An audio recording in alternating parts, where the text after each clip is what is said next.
Interior design was instinctively the first thing that came to my mind. Great. Which is very interesting now if I think of it, because I come from a very, very non-design background. Okay. Like, so in my family, my father, my brother, they are engineers from the finest institutes. Mm-hmm. My mother is a doctorate in chemistry. So it, like, you can understand it was a very academically inclined family. Yeah. And here I am thinking and talking about interior designing.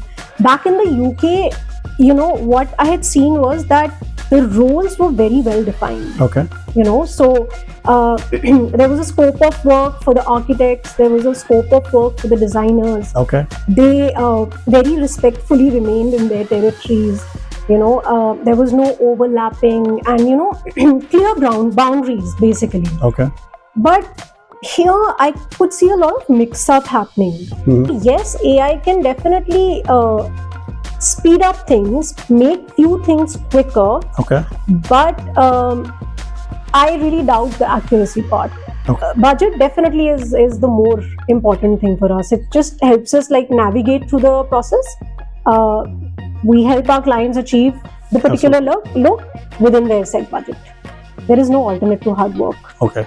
Yeah. Like, because, I read this a very interesting thing in Stoic philosophy, which says that luck is basically your hard work or your level of preparation meeting the right opportunity. Yeah. So even if you want to believe in the concept of luck, hard work is a part of that, a very important part of it, right? So I'd like to say that, okay, just keep working hard, stay focused. Hi Alka, welcome to YTM Exclusive Podcast. Thank you for this wonderful opportunity to get featured in our exclusive podcast as well. For our viewers, I would request you to give us a brief introduction, please. Hi Deepak, first of all, thank you so much for having me. I am Alka Srivastava. I am the principal designer at Spine Infratech, which was co-founded by me with the architect Kapil Tyagi back in 2012. At Spine, for the last 8 to 10 years, we've mostly focused on residential spaces. Like I said, that we've shifted our focus on residential spaces. It's a very exciting sector. There is so much variety. We're working on apartments, villas, standalone properties, farmhouses, and very interestingly, this year we've actually bagged our first group housing project. Oh wow! Which we're all very, very excited about. This is I would say like a milestone for us. So we're just through some the formalities and the compliances and everything, and we'd be starting that project very soon. Absolutely. Well, I see a lot of furniture in your experience center here. So give us a little background of about the furniture setup that you have, and how it adds value to your projects. So Deepak, all the furniture that you actually see over here is was handcrafted in our own production unit. Oh, wow. So this is something that interestingly, right from our first project, this was something that we followed, that we would always customize furniture for our projects. Like I'm not the kinds who goes sourcing and goes procuring furniture. I just feel that if you can bring the highest level of detailing or customization to the furniture pieces, then why not? So I mean, of course, what started for maybe 2 to 3 projects has now come to almost, like I said, 20 to 25 projects. We mostly try and make furniture for our clients, and we had a small workshop, and then finally, because we were scaling, now we have a production unit in Manesar, so which is almost an area of 30,000 square feet. I can see some of the pictures from your they're all the hands behind the beautiful pieces that you actually see. And very interestingly, we're actually now collaborating with a lot of designers for their furniture requirements. Great. So because I've always felt that furniture is that one thing when you enter a space. It's the first thing that you notice. Absolutely. I mean, I'm not talking about the very the keen observers or the professionals. They might notice a lot of other things, but generally when anybody enters a space, their first attention goes to the furniture pieces. Yeah. And I also feel that furniture is like it bridges the functionality part and the aesthetics. Absolutely. So for me, furniture has always been very important, and there is absolutely no compromise that I'd ever want to do. So we've been customizing furniture for a very long time now. Absolutely, that's a great news, and good to hear from you that you're adding more, product and services to your forte of services. And you rightly said that furniture is integral part of interior designing altogether, because that is what is physically visible and creates a positive impact. A couple of years ago, I published my self-help book, YTM Your Thought Matter, and based on that, I predominantly highlighted how our thoughts play a significant role in shaping our lives. So my next question to you is, when did you get this thought of becoming a designer? First of all, a big congratulations to you, Deepak, on your book. I'd love to read it someday. So when you talk about thoughts, I think it's actually been a very interesting journey, and when I think of it, it has to do a lot with thoughts. Okay. So it's been a very interesting transition for me. Before I actually ventured into the designing sector, I was in pure sciences. So I was pursuing my zoology honors from Hansraj at Delhi University, and like any other college student, I think the first year is always very exciting. Absolutely. Right? It's like a new chapter which has started in your life, and so was the case with me. But as time passed and as I stepped into the second year, I actually started feeling very low. Okay. I could see that I was a little miserable, and I was not really enjoying the curriculum that much. Okay. And I think that thought was even very, very sharp, because I could see people around me enjoying, like my friends, my batchmates, my classmates. They were happily doing the activities. So zoology actually is a very extensive course. It comprises of many things like field visits, assignments, lab work, theory, and all of them were having a very good time. Like they when you have that spark in your eyes and you're excited about things, which was completely missing in my life. So I think that was the time when I thought that this is not how I want to see myself for the rest of my life, because of course career is such an important part of your life. It in terms of time, in terms of the energy. So I realized that there was something that I needed to think about. I had to probably take a step forward, and that is when I started questioning myself about the options that I had. And I think interior design was instinctively the first thing that came to my mind. Great. Which is very interesting now if I think of it, because I come from a very, very non-design background. So in my family, my father, my brother, they are engineers from the finest institutes. My mother is a doctorate in chemistry. So it, you can understand, it was a very academically inclined family. Yeah. And here I am thinking and talking about interior designing as a career. But anyway, it was a great thought. I'm really happy that I could think through things at that point in time. And I discussed it with them. They were quite supportive. So that's when I decided, and it was, I think I'd give the credit to the power of being able to think at that point in time, that I could actually take that plunge.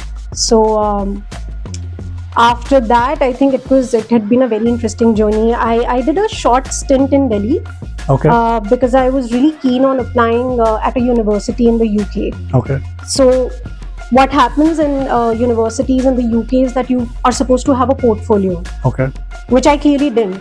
The portfolio that I had was of animal sketches and anatomy, which was clearly not applicable in the universities over there.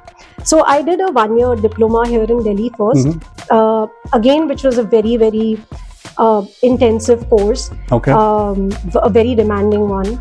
And once I was able to achieve a portfolio, I applied, I got shortlisted, and then I went to the UK to do my course.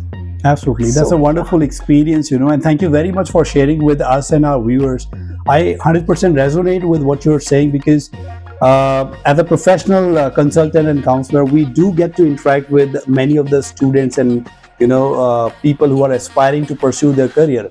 And unfortunately, the sad reality, especially in Indian subcontinent, is that a lot of the career decisions are driven by influences, forced by society and parents.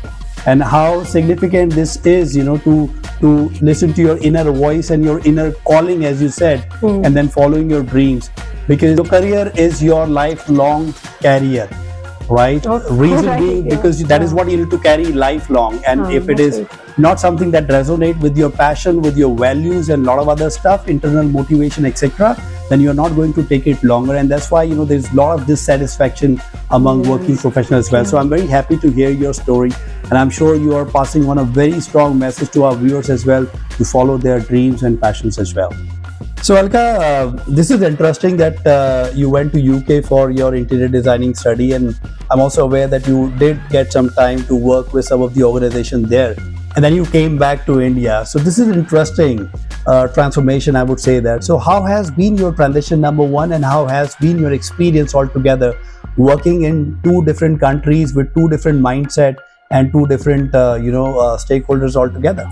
About the transition, I feel for anybody passing out from college, entering into the professional field, it's a huge transition. It's like you're entering a real world after watching a movie. It just feels like that.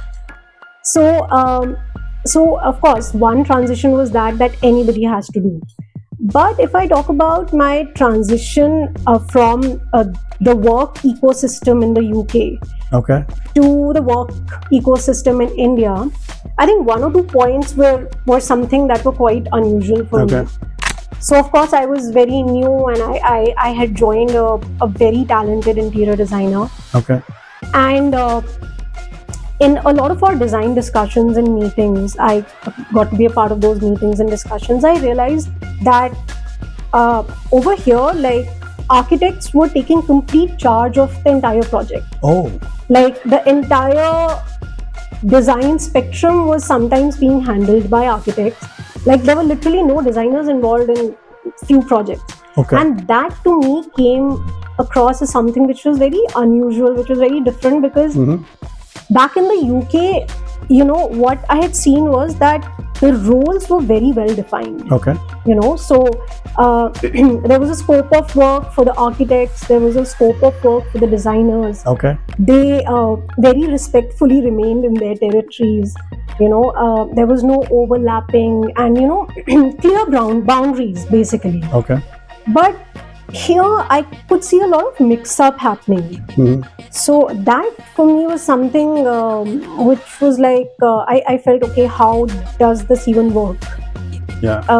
It's still happening, but all I can say is that now, obviously, it's been a number of years, so I think probably it seems like normal to me. But that is something that was a big difference between the two ecosystems, I would say. Absolutely. And I'm sure just like you have had this experience, a lot of other aspirants, who are aspiring their career in the designing industry, I'm sure they must also be going through the same experience. The interesting question here is, it's been more than 15 years. You have not just survived in the industry, but you have successfully contributed and earned a place for yourself as well. What are the top challenges and how did you overcome that, considering the transition factor that you mentioned here? See, of course, I think the journey has been a very spectacular one. I'll be very honest with you, I've not really ever sat down and thought about it. Chalo, aaj, let's recall what the journey has been. But yes, it's been a very gratifying one. We've witnessed growth like anything. Internally, there have been challenges. We committed mistakes. We've done blunders. Whether it was related to some execution, whether it was related to some pitching to clients, whether it was communication level mistakes or something. But the good part is that we learned from the mistakes. Absolutely. Also, I would like to mention here the amazing team, that I have. The latest thing is, of course, that we are building very effective systems, which I'm sure will help us scale a lot. In our society, we have taken success and failures very seriously. A lot of initiative, a lot of ideas get killed because of the fear of failure. I personally follow and talk about that, there is no failure as long as you are learning from it. Absolutely. Just like you mentioned. If you're not learning, definitely you're preparing for failure, big failure, right? But as long as you're learning, trying to, improvise every day, make some improvement, I don't think so that you ever going to fail. If you keep that spirit in your mind, I think you are going to be successful in some or the other ways. Absolutely. For the past 10 years, as long as I remember it correctly, Alka, designing industry is booming. I think aspiration, individual spending power, source of incomes is expanding big time. And that's why people are becoming more conscious of, designing their space. But there's a confusion as a layman. I'm sure you would want to agree that a layman, especially in Indian subcontinent, think that designing has a very limited scope altogether. And there's a lot of confusion between what an architect does or what an interior designer does. Is there any difference in between these two? How you can help our viewers to understand? Absolutely. I'll put it in very simple words, right? Architecture is mostly about buildings. Okay.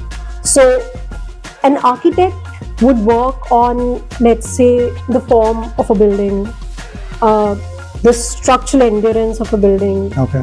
The architect would work around the safety norms, the various compliances, the services. He would coordinate with many consultants and vendors, but it would essentially be about the building. Okay. He will also work on the elevation, on the facade. Yeah. What you actually see, what the building is actually, he is the one who's able to tell the story. Okay. Through the facade of the building. Okay. So that's what the architects are doing. And then enters the interior designer.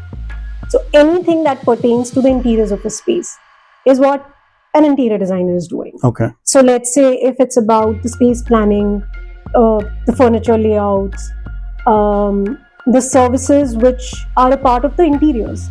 Let's say the electricals, the plumbing. These days, in fact, automation has become a very essential service. Okay. Any service that needs to be incorporated in the interiors, that is something that your interior consultant would work on. Okay. How would your flooring work around your furniture layout? How should the ceiling be? Which area needs to be highlighted by what kind of lighting? What should be the ceiling in there? The designer helps you with the selection of materials, finishes, products. So that's all that the interior designer is doing. Wow, great. I mean, this is interesting, and nowadays this is becoming quite popular because your interior space actually makes a lot of difference, because this is where you actually get to live, right? Outside is equally important, as you mentioned, but the inside is equally important because that's where most of your life is spent, inside that particular space. Now, here is my extended question to you is, what is more important for you as an interior designer, space or the budget? So when you say important, you mean like what is a more important consideration for me? I mean, based on your experience, you've been working with different clients altogether. I know every client has a different expectation. They have different space altogether. Not everybody may have a huge space available. Not everybody may have a huge budget altogether. So considering different requirements, what do you consider most important? First, as a designer, and then second, considering the majority of our country's population. Deepak, I think it's certainly the budget. See, because when a client comes to us, let's say they say that I have this apartment, and they share a tentative budget with us. Now, instinctively, the budget lets us sort of understand the level of detailing that we can actually do. Okay. because we know that the space is this much, right? It's a limited thing. The budget actually lets us know and understand what is the category of materials that we can choose. Okay. Right? It helps us understand what is the level of detailing that we can do. Okay. What are the materials we can choose? What are the finishes that we can go with? And in fact, a lot of times, because the field is such that there are always new materials and new products in the field. So trials of new things, comes at a cost. Absolutely. Because, so even us, like, we don't know sometimes, we don't know how the application happens, and there could be some hidden things that we also find out when we use it for the first or second time. So the budget lets us know whether we can try new things or not. Okay. So in our head, the budget has given us all that clarity already. Okay. And now what happens is that as the consultants, we let the clients know that, okay, what is the level that we'll be able to achieve, in terms of the finishes and in terms of the overall look. If you like something, how will we be able to achieve that look in the said budget? So, I mean, in fact, interestingly, I feel that as consultants, we basically bring that clarity to the client. Because if you notice, I mean, like, this is what I have noticed. Okay. That the clients are extremely well informed these days. Oh, yes. They're not just coming with a budget. They are actually coming with the breakup of costs of things. They know how much a particular product costs. They know how much a particular finish costs. Okay. So it's very interesting to see that, they're all very well researched and all.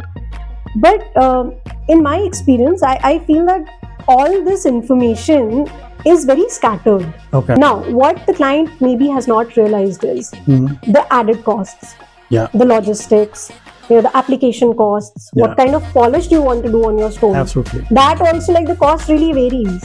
True. Let's say we end up suggesting many patterns on your flooring.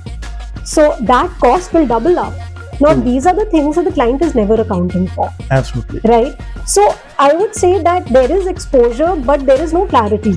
True. So, I've found that now we additionally have to, get that clarity also. Yeah. So budget definitely is the more important thing for us. It just helps us, like, navigate through the process. We help our clients achieve the particular look within their set budget. So, Alka, there's a professional side to me, then there's a personal and there's a spiritual side to me. And I'm sure you also have these many sides. We call it aspects of life. And one of the integral part has always been yoga and meditation, which is what I've been practicing for over 2 decades now. And it has actually helped me a lot in my personal professional life as well. And I know you had similar kind of influence, similar kind of journey. And I remember both of us, met each other for the first time during the Shivananda teacher training program on the bank of Holy Ganga River at Uttarkashi. So how has been this connection with yoga, and how has been your transition with the help of yoga? What do you think as a professional it has added value to your personal, professional and spiritual life? It certainly has, Deepak. I think it'll be difficult for me to actually put in words how and what yoga has done to me. And in fact, so like you rightly said, I think it was a decade back that we met at the teachers training. And like a few years before that, I remember I was practicing yoga. Okay. But it was at a very superficial level. Like, it was, I mean, I would just open some YouTube videos and, just randomly attempt at doing some asanas, and I was, like, mighty impressed by the lady that I was following. And I was like, oh, I wish I can have that much core strength, or maybe I wish I can be that flexible. How is she even doing that and all? That was, I think, the first time that I could see that I was interested in. And then when I came back to India, I started with Shivanand classes, the evening classes. I started taking them, the center was very close to my home, and that was something that I could easily manage. And I remember that was also a period where I used to read a lot of books. Okay. And incidentally, I mean, few of them were on yoga, and I would come across articles where it would talk about how yoga had a very great impact in people's life. Like people had literally recovered from some medical conditions, and people had gone back to living their normal life after having dealt with some very serious issues and all. And in my mind, when I would read such articles, it would be like, oh my God, maybe yoga has something truly magical to it. True. Otherwise, how is that even possible? And also I realized that, okay, I am not experiencing that magic yet. Okay. So it was like, it was a calling that I need to find much more about yoga. Okay. And it was a very strong feeling that I want to probably dive much deeper, know more about it. And in 2016, I think amidst all the projects and everything that was going on, I just enrolled for the PTC, which had to happen 4 months after I had enrolled. And I was like, I have to surround myself with like-minded people. I have to completely cut off from this routine, make myself a part of that every day, where each moment is, you're living a yogic life. So that thought was very strong in me. So that's how TTC happened, and I can undoubtedly say that it's been one of the best decisions of my life. Yoga, especially after completing the TTC, like I said, that I actually understood and realized that before that I was probably practicing yoga at a very physical level. So understanding the idea of yogic life, understanding that there are 8 limbs to it, and probably I was just practicing only one limb. When I came back, I realized that yoga had definitely made me a calmer person for sure.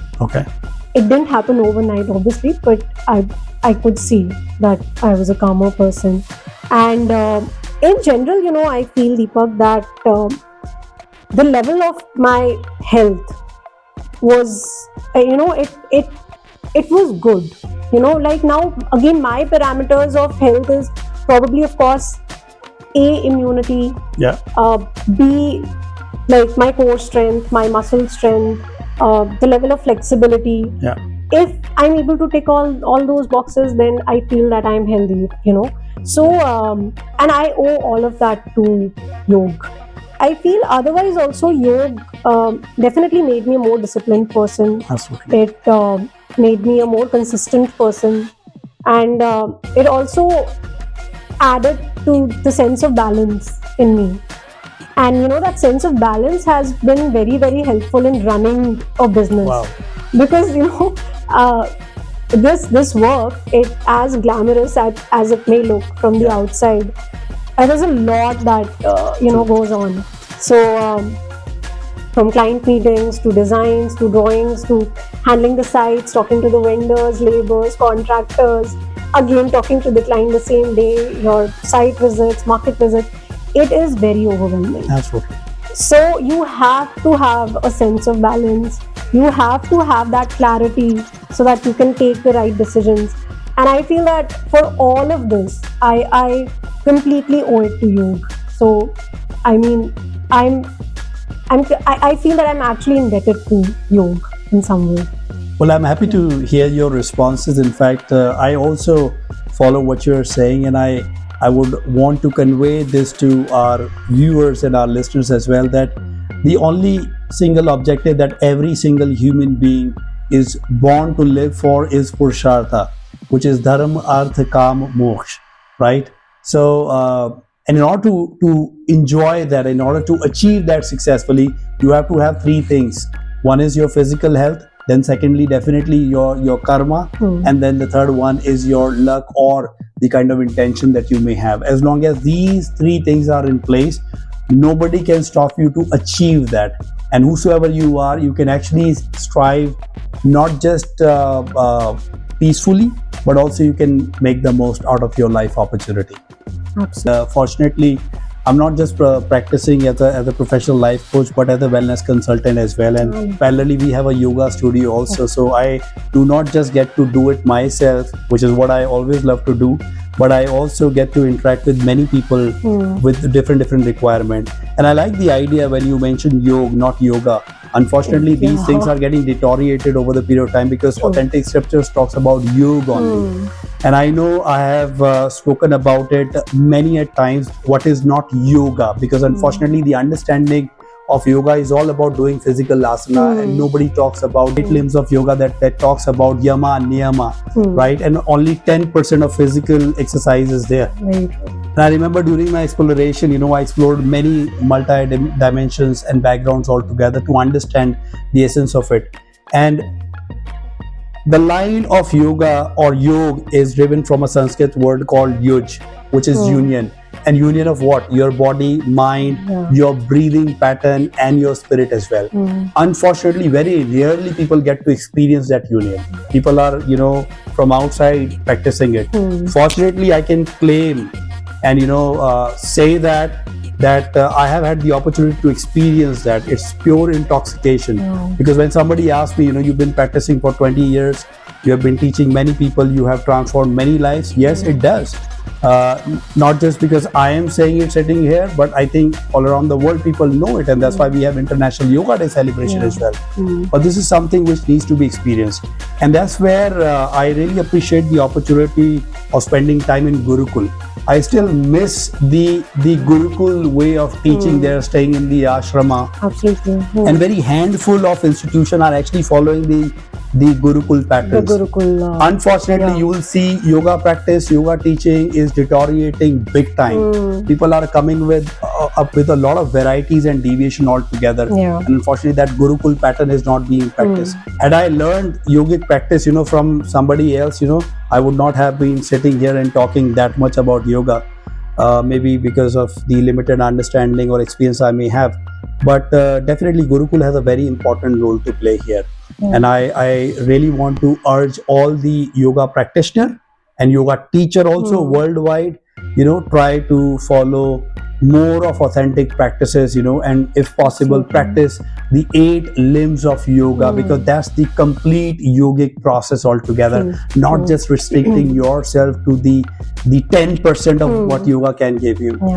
As you know that every single industry is evolving over the period of time, and especially in the time of artificial intelligence, as we may call it, especially post-COVID, a lot of transition is happening, a lot of new changes are happening, especially with the technology, I would say that, which is changing every day. So how do you see that transition happening, especially in your field of designing, number one, because you have been practicing for more than 15 years now. And where do you see the future, especially in the changing technology and especially in the time of artificial intelligence? See, Deepak, like I mentioned earlier also, that systems are a very important part of our field. Especially if we're into like design and build and, execution. Efficient systems make it much easier for us. When we talk about technology, I feel that it has a very big role to play in our field. Coming to the AI tools, I feel that yes, AI to quite an extent is sort of, it can speed up your work. Like let's say in our field, you have to present 3D views. Right. So we've attempted, like my team, a very talented bunch of young people. They've attempted making 3Ds, and I mean, like it's quick, but it's not accurate, right? It cannot play, or it cannot understand the emotional side. So it definitely looks very mechanical and very robotic. So yes, AI can definitely speed up things, make few things quicker. But I really doubt the accuracy part. So that's about AI. But nevertheless, I feel that the industry, like I feel, is really changing. The market is changing. Okay. The level of awareness that I actually see, and not just like the professionals, but the level of awareness in clients has also changed. Well, Alka, this is one of my favorite question of the YTM Exclusive Podcast, because it has come from the theme of my book as well as an extension. Because when we ask our reader to read the book in the beginning of their reading experience, we ask them to rate their success, satisfaction, and happiness on a scale of 0 to 10, right? Because as you would want to agree that the individual understanding of success, satisfaction, happiness varies person to person, right? Yeah. And we ask them the same question once they complete reading the whole book, assuming that they may have a different change of mind during their reading experiences. My question to you is, you have had a wonderful journey both personally and professionally altogether. How would you want to rate yourself on a scale of 0 to 10 on the parameter of success, satisfaction, and happiness? You can either give us a collective score on all the parameters to make it easy and convenient for you, or you can separately give yourself a rating. That's a very interesting question, Deepak. I think one thing I completely agree with you, that success has so many different meanings. It's being perceived at very different levels and in different ways by different people. And in fact, for me, the meaning of success has really changed over the last few years. So I have a very interesting way of defining success. Okay. Like, I have few parameters that I look for. One is that how much time, or rather how much quality time am I able to spend with my loved ones. Okay. Right. Second is, how excited am I about the work that I'm doing? Okay. Right. Do I look forward to going to office? Am I enjoying the process? Am I learning something new every day? Wow. Am I even productive in my workspace, and am I giving my best to it? Okay. And the third, but definitely not, like, this is not in order. Okay. Third is, what's the level of my health? Like, how healthy am I? Okay. So am I going through some medical issues or not? Or how healthy do I feel, basically? Okay. So these are the three things that matter the most to me, and I keep checking on these things like once in a while. If I get 3 ticks, I feel that I'm successful. So on a scale, I think I'm not talking about happiness or satisfaction. Okay. Although I do feel that success and happiness do have a connection. Okay. Here, at least for me, the way I look at success or happiness is clearly, connected. Yeah. So I would say right now it would be a 8 to 9 on 10. I'm sure listening to this podcast, a lot of students and aspiring designer, must get some motivation and aspiration from you. So what would be your message for them? See, for young professionals, I'd just like to say, I might sound very cliche over here, but I definitely want to say that there is no alternate to hard work. Okay. Yeah. Like, because I read this a very interesting thing in Stoic philosophy, which says that luck is basically your hard work, or your level of preparation meeting the right opportunity. Yeah. So even if you want to believe in the concept of luck, hard work is a part of that, a very important part of it, right? So I'd like to say that, okay, just keep working hard, stay focused, and I believe, like, these days it's very easy to get swayed away by looking at other people's lives. Absolutely. And because everything is out there, everybody is sharing so much about themselves, but we need to understand that it's all very selective, right? I can choose to select very selective things from my life, and you might perceive it in a very different way. Absolutely. Right. So if you think that you're looking at somebody and if you feel, oh, that person lucked out, he or she is very lucky, then I personally feel that hardware must have been a very big part of that. Absolutely. Right. So I mean, my suggestion, of course, is that please keep working hard, stay focused. There is no alternative to it. And I would definitely want to convey one message to the design professionals, to the young design professionals. I'd like to congratulate them for having chosen a field which is so amazing. Absolutely. I feel interior design is one of the best fields. Like, I am so happy that I made that decision. True. Because it's such a beautiful amalgamation of so many things. Like, of course there is creativity and there's ability to think, to create, to visualize. But at the same time there is so much technical, you need to have a technical knowledge, you need to have your technicals clear. There are so many processes, there are so many systems, products, finishes. It's like a world, it's like an ocean in itself, and you can actually take a dive. So I'd say you've done a wonderful job just by selecting this field. So just go out there, enjoy it. The more you enjoy this field, the better you will get at it. I think the process is very important and success is the byproduct. Thank you very much, Alka, for your wonderful interaction with us and getting featured in our YTM Exclusive Podcast. Thank you so much, Deepak. This was an absolute pleasure. Thank you.